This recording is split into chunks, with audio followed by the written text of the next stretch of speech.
Good morning, good afternoon, and good evening. This is Property Management 101, and today we'll be discussing best practices for managing your amenity premiums.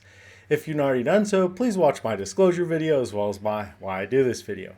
And if you found this video helpful and learned something new, please don't forget to like, subscribe, and turn on those notifications. This video will apply best for anyone that works on the multifamily side of the industry, regardless of the demographic type. For those of you that may not be sure what I'm referring to when I say amenity premiums, please allow me to explain.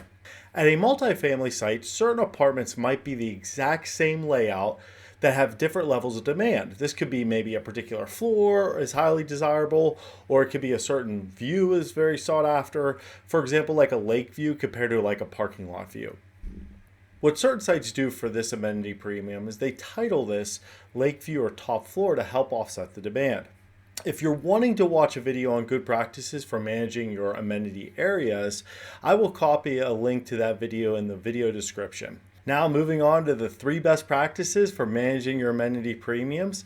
Number 1 is review annually. To help ensure that your values that you have set are the same values that should be in place, there's a couple different ways that you could go about doing this. You could always review the average rent for the units with one premium compared to the ones with a premium and see if that average gap is the value of that premium or very close to it. If there is a far gap between those two, then it may be time to revisit the values associated with these premiums because maybe the market is not willing to pay, or maybe they're willing to pay more than what you have set for a value for that premium. Number 2 best practice to keep in mind when managing your amenity premiums, review what the market is doing.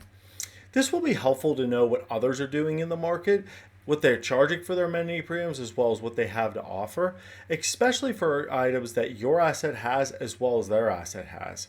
This can be extremely helpful while you're leasing your vacant units as well, just knowing what is out in the market and what you have compared to your comps. And the last best practice to keep in mind while managing your amenity premiums, audit this for accuracy.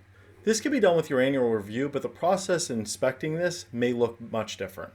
You want to review all premiums to ensure that their values that are set for those are correct, and also inspect all the units that are supposed to be receiving those amenities, have those listed with those. If you do have any questions about this video or any of my videos, feel free to comment below and I'll be happy to address them for you. And I hope you found this video helpful and learned something new. If so, please don't forget to like, subscribe, and turn on those notifications. Happy leasing!